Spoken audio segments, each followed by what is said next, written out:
পরিচালক, নির্মাতা এবং প্রযোজক সহ এই শিল্পকর্মটির সাথে যার সংশ্লিষ্ট সকলকেই শুভকামনা জানাচ্ছি, অভিনন্দন জানাচ্ছি। তো আজকে মূলত এটা দেখতেই আসা, তো কিন্তু হয়তো আমার এখানে কথা বলার কথা না, কিন্তু এখন যে কোনো জায়গায় গেলে তো আমরা তো এখন সরকারি লোক হয়ে গেছি, তো প্রোটোকল অনুসারে নাকি কথা বলতে হবে। তো ফারুকী ভাই বললেন আর কি। তো আমার তো আসলে এখানে অনেক অভিজ্ঞ লোকেরা রয়েছেন, সংস্কৃতি জগতের লোকেরা রয়েছেন, তাদের একটা দীর্ঘ অভিজ্ঞতা আছে বাংলাদেশের সিনেমা এবং সংস্কৃতি নিয়ে। তো আমরা তো 420 দেখেছি, আমার যতটুকু মনে পড়ে 7-8-এর সময় এটা ওই সময় রিলিজ হয়, যদিও আমাদের তখন অত বোঝার বয়স হয় নাই বা পরবর্তীতে দেখেছি। তো আমরা সবসময় খুব সহজ সিম্পল কথাটা যেটা আমরা প্রত্যাশা করি একজন শিল্পী, একজন সাহিত্যিক বা একজন পরিচালক, তার কাজ সমাজের বাস্তবতাটা আসলে তুলে ধরা।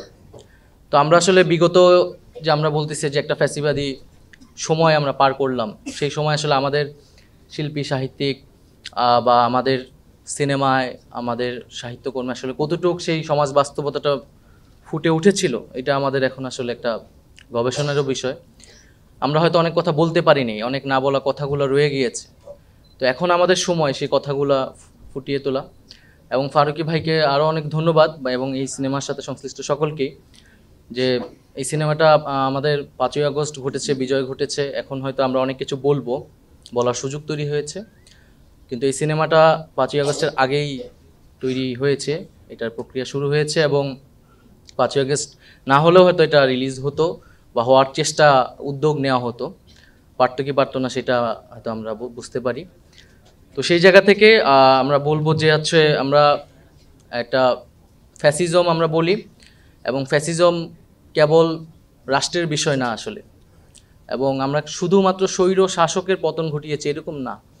ফ্যাসিজম হচ্ছে যেটা সমাজের রন্ধ্রে রন্ধ্রে ছড়িয়ে যায়, মানুষকে কলুষিত করে, মানুষের মনস্তত্ত্বকে পরিবর্তন করে দেয়। ফলে আমরা হয়তো রাজনৈতিক একটা লড়াই মধ্য দিয়ে আমরা এসেছি, সেই লড়াইটা এখনও চলমান, কিন্তু আমরা যদি নতুন সমাজ এবং নতুন মানুষ তৈরি করতে চাই, তাহলে আসলে সেই মানুষের মনস্তত্ত্বটা পরিবর্তন প্রয়োজন, এবং সেটার জন্য সবচেয়ে গুরুত্বপূর্ণ যে দুইটি সেক্টর, সেটা হচ্ছে শিক্ষা এবং সংস্কৃতি। তো সেই জায়গায়, এবং এটা কেবল সরকারের উদ্যোগে এটা সম্ভব হয় না, সরকার হয়তো উদ্যোগ নেবে, কিন্তু যারা সংস্কৃতি, শিক্ষা এবং সাহিত্য জগতের লোক রয়েছে, তাদের কাছে আমাদের আহ্বান থাকবে যেই আসিফ মাহমুদ যে সাংস্কৃতিক লড়াইয়ের কথা বললেন, এবং সেই একটা আমাদের যেরকম একটা আপরাইজিং হয়েছে, আমাদের এরকম মনোজগতেও, সাংস্কৃতিক জগতেও আরও আপরাইজিং প্রয়োজন আসলে।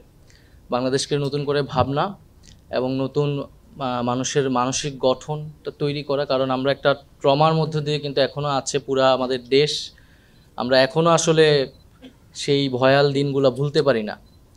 তো সেই জায়গা থেকে এই ধরনের সাংস্কৃতিক কার্যক্রম আরও বেশি হোক। আরেকটি বিষয় তার পাশাপাশি যে আমাদের দেশীয় শিল্প, আমাদের সিনেমা বিকশিত হবে, এটাই আমাদের প্রত্যাশা, এটাই আমরা মনে করি যে এই ধরনের কাজগুলো অনুপ্রেরণা তৈরি করবে।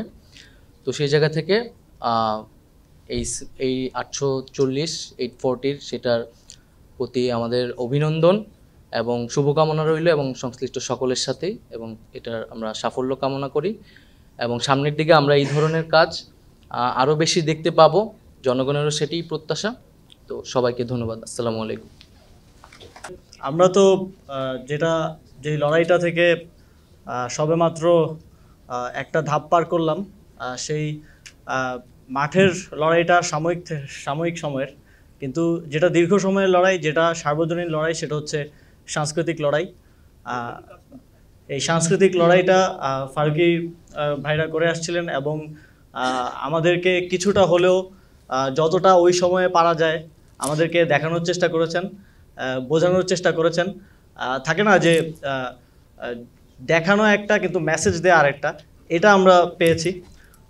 আশা করি 840ও 420-এর মতোই সবার মধ্যে সাড়া জাগাবে, এবং আমাদের আগামীর যেই সাংস্কৃতিক লড়াই, সার্বজনীন যে লড়াই, সেই লড়াইতে ফারুকী ভাই আরও অবদান রাখবেন। সবাইকে good afternoon and thank you.